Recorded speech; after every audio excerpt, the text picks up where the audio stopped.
കുറച്ച് പുരാവസ്തുക്കളൊക്കെ ആയിട്ടാണ് ഇന്ന് ഞാൻ വന്നിരിക്കുന്നത്. ഈ വീഡിയോ കാണുന്നതിൽ എത്ര പേര് ഈ കാർഡ് ഉപയോഗിച്ചിട്ടുണ്ടാകും എന്ന് എനിക്കറിയില്ല. വെറും 110 MB ഈ റീചാർജ് കാർഡിന് വേണ്ടി ഞാൻ അന്ന് കുറെ വാശി പിടിച്ചിട്ടുണ്ട്. അന്നൊക്കെ 110 MB 3 ദിവസം ഉപയോഗിച്ചാൽ പോലും തീരില്ലായിരുന്നു. കഷ്ടപ്പെട്ട് അത് ഉപയോഗിച്ച് തീർക്കാൻ വേണ്ടിയിട്ട് ഞാൻ പല യൂട്യൂബ് വീഡിയോസും ഡൗൺലോഡ് ചെയ്യുമായിരുന്നു. ഇന്നാണെങ്കിൽ ഈ 110 MB എന്ന് പറയുന്നത് നമുക്ക് 2 മിനിറ്റ് പോലും തികയില്ല. വീടൊക്കെ ഒന്ന് വൃത്തിയാക്കുമ്പോൾ കിട്ടിയതാണ് ഈ ഐറ്റംസ് ഒക്കെ. പണ്ട് ഞാൻ ഡിഗ്രിക്കൊക്കെ പഠിക്കുമ്പോൾ NCC-യിലൊക്കെ ചേർന്നിട്ടുണ്ടായിരുന്നു. NCC-യിലെ എക്സാം എഴുതാൻ വേണ്ടിയിട്ട് ഉപയോഗിച്ച ബുക്കാണ്. അങ്ങനെ ഈ ബുക്കിൽ എന്തൊക്കെയോ പഠിച്ചിട്ടും സാബുമാരുടെ കാരുണ്യത്താലും ഞാൻ NCC-യുടെ B സർട്ടിഫിക്കറ്റ് C സർട്ടിഫിക്കറ്റ് സ്വന്തമാക്കി. ഇപ്പൊ ആ സർട്ടിഫിക്കറ്റ് ഒക്കെ എന്റെ ഫയലിനുള്ളിൽ ഭദ്രമായിട്ടിരിക്കുന്നു. പിന്നെ തെരഞ്ഞു വന്നപ്പോഴാണ് പഴയൊരു ആൽബം കിട്ടിയത്.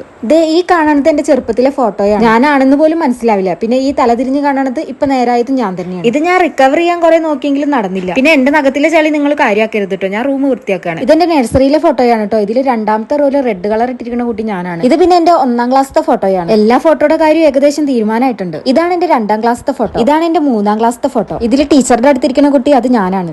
4ാം ക്ലാസ്സിലെ ഫോട്ടോ കുറച്ചുകൂടി മെച്ചമുള്ളത് കാരണം ഞാൻ മാറ്റി വെച്ചു കേട്ടോ. ഇത് പിന്നെ അമ്മയുടെ നഴ്സറിത്തെ ഫോട്ടോയാണ്. ഈ പ്രാർത്ഥന ചൊല്ലുന്ന ഷർട്ടും പാന്റും ഇട്ട കുട്ടി അമ്മുവാണ്. പിന്നെ ഈ കാണുന്നതാണ് എന്റെ അമ്മ. ഈ ഫോട്ടോയിൽ കാണുന്നത് ഞങ്ങളുടെ പഴയ തറവാടാണ് കേട്ടോ. അവിടെ വെച്ചിട്ട് അമ്മയും കൂടിയിട്ട് ഇരുന്ന് സംസാരിക്കുന്ന ഫോട്ടോയാണ്. ഈ ഓട്ടോഗ്രാഫ് മന്ത്രി K രാധാകൃഷ്ണൻ സ്പീക്കർ ആയിരുന്ന സമയത്ത് വാങ്ങിയ ഓട്ടോഗ്രാഫാണ് കേട്ടോ.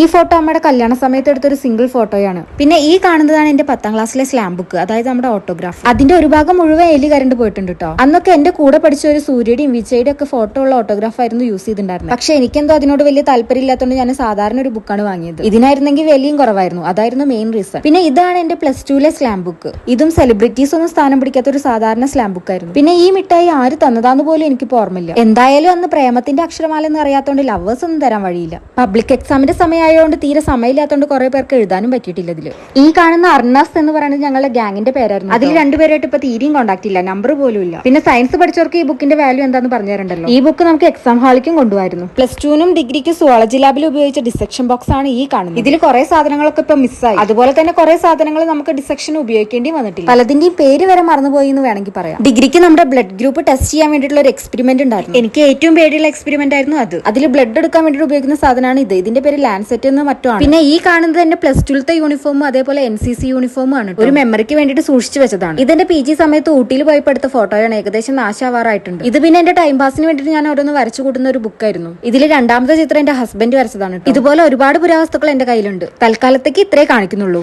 അപ്പൊ അത്രേ ഉള്ളൂ. ടാറ്റാ.